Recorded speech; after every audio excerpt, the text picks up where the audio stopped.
হি হি কদাচিত মনুষ্য হুয় ভাৰত বৰিখে আহি।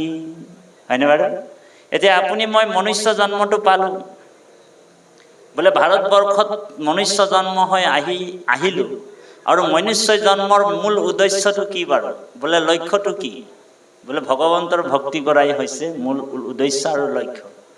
এই মনুষ্য জন্মটো যদি পাই আমি ঈশ্বৰক নভজো, তেতিয়া কৈছে ভাগৱতে সিদ্ধান্ত দিছে, এই ৰাম মানৱী জন্ম পাই হৰি ন ভজিলে।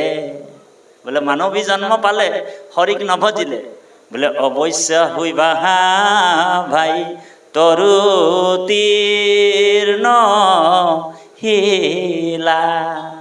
ভাগৱতে সিদ্ধান্ত দিলে যে মানুহৰ জন্মটো পাই যদি ভগৱন্তৰ ভকতি নকৰে কি হ'ব বুলি কৈছে? পিছৰ জন্মত তোমাক বোলে তৰু তীৰ্ণ শিলা, তোমাক শিল বনাই দিম, গছ বনাই দিম, তীৰ্ণ বনাই দিম বোলে। কাৰণ সেইটো জন্মৰ পৰাই 84 লক্ষৰ পৰা আমি উঠি আহিয়ে মনুষ্য জন্ম পাইছো। হয়নে প্ৰভু? গতিকে সেইকাৰণে বেদস্তুতি ভাগৱতৰ 10ম স্কন্ধত কৈছে, বেদসকলে কৈছে দেই, ধ্যান দি শুনিব কথাটো। বেদসকলে কৈছে, এই ৰাম ভৱ তৰিবাৰ যোগ্য মনুষ্য শৰীৰ বিষয় বাতাখা পায়া কৰিলা অস্থিৰ।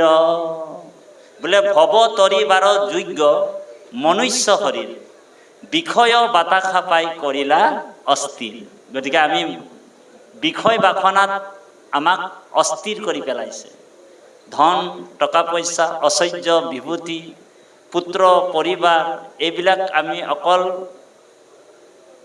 ধন টকা পইচা ঐশ্বৰ্য বিভূতিয়ে অকল বিচাৰি বিচাৰি বিষয়তে আবদ্ধ হৈ আমি ঈশ্বৰক পিঠি দি আছো, ঈশ্বৰৰ বিমুখ হৈ আছো।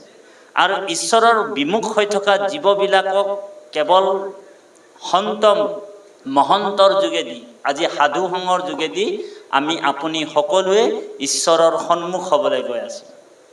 আজি আমি ঈশ্বৰৰ সন্মুখ হৈছো। গতিকে ভগৱন্তৰ কৃপা আছে আমাৰ প্ৰতি, 1, আপোনালোকৰ প্ৰতি 2, আৰু এই গাঁও পবিত্ৰ এই গাঁৱত ঈশ্বৰৰ প্ৰতি প্ৰেম অনুৰাগ দৃঢ় বিশ্বাস থকাৰ কাৰণে ঈশ্বৰে এনেকুৱা অনুষ্ঠান পাতিবৰ কাৰণে সংকল্পৰ যোগেদি ভগৱন্তক খুন্দা মাৰি থাকে যে ভাগৱতৰ অনুষ্ঠান পাতিব লাগিব, ঈশ্বৰৰ জন্মলীলা ৰহস্য কথা শুনিব লাগিব। কৃষ্ণ কথা শুনোতে শুনোতে শুনোতে